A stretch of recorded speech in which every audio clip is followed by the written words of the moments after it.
जंगलातून बिबटे बाहेर यायला लागलेत, अटॅक करायला लागलेत, हे सातत्यानं घटना घडतायत। त्यावरती त्यांनी एक भूमिका मांडली होती की 1 कोटीच्या शेळ्या आम्ही जंगलामध्ये सोडू। बिबटे प्रवण किंवा व्याघ्र प्रवण जो परिसर आहे त्या ठिकाणी अशा प्रकारच्या शेळ्या सोडल्यात तर त्याच्यामधून काहीतरी मार्ग निघू शकतो आणि त्या कालखंडात त्या खडसेंना यश आलं होतं। आता हा काय शेवटचा उपाय नाही। माझे एक 2-3 स्पेसिफिक प्रश्न माननीय मंत्री महोदयांना आपल्या माध्यमातून आहेत। माननीय मंत्री महोदयांनी मागच्या महिन्या 2 महिन्यापूर्वी एक स्टेटमेंट केलं होतं, मी मीडियामधून ऐकलं की बिबट्यांचा जेवढा प्रादुर्भाव वाढलेला आहे, जंगलातून बिबटे बाहेर यायला लागलेत, अटॅक करायला लागलेत, हे सातत्यानं घटना घडतायत। त्यावरती त्यांनी एक भूमिका मांडली होती की 1 कोटीच्या शेळ्या आम्ही जंगलामध्ये सोडू। हे स्टेटमेंट मी मीडियातून बघितलं, हे खरं आहे का?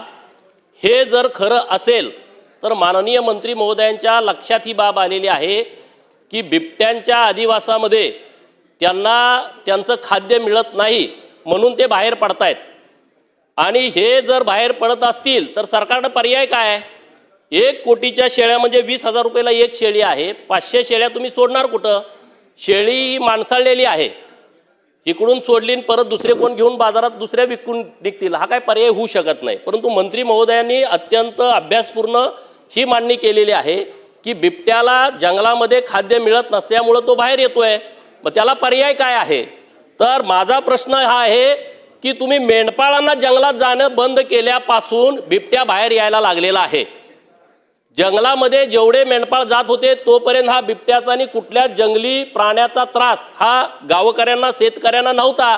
तर तुम्ही सोल्युशन काढा ना, मेंढपाळांना तुम्ही जंगलात जाण्याची परवानगी द्या, हे तुमचे प्रश्न 70-80% निकाली निघतील। मेंढपाळांना तुम्ही जंगलात जाण्याची परवानगी देणार आहात का? त्यामध्ये तुम्ही नियमामध्ये बदल करणार आहात का? हा माझा एक स्पेसिफिक प्रश्न आहे। निरंजनजी पडळकर 2 प्रश्न बाद झाले यांनी जी बाब या ठिकाणी नमूद केली की वन विभागाने 1 कोटीच्या शेळ्या मेंढ्या जंगलामध्ये सोडण्याचं ठरवलं होतं का?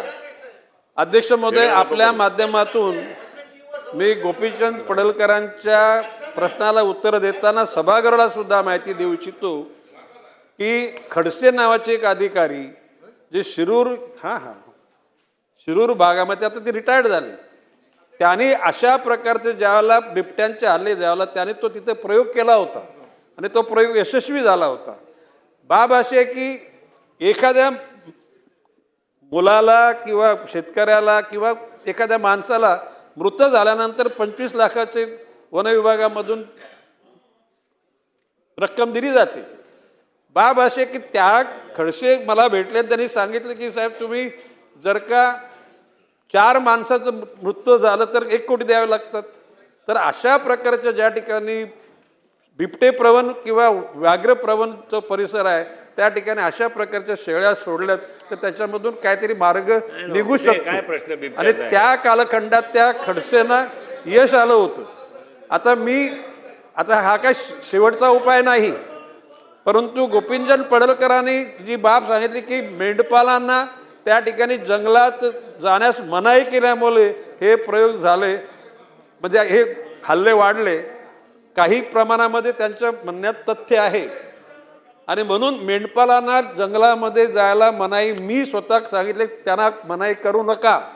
ज्या ठिकाणी झाडे मोठी झालेली आहेत अशा परिसरामध्ये शेळ्या मेंढ्याचा व्यवसाय करणाऱ्या लोकांना तुम्ही मनाई करू नका। ज्या ठिकाणी नवीन रोपटी लावलेली असतील त्या परिसरामध्ये त्यांना सांगा की तुम्ही आम्हाला मदत करा।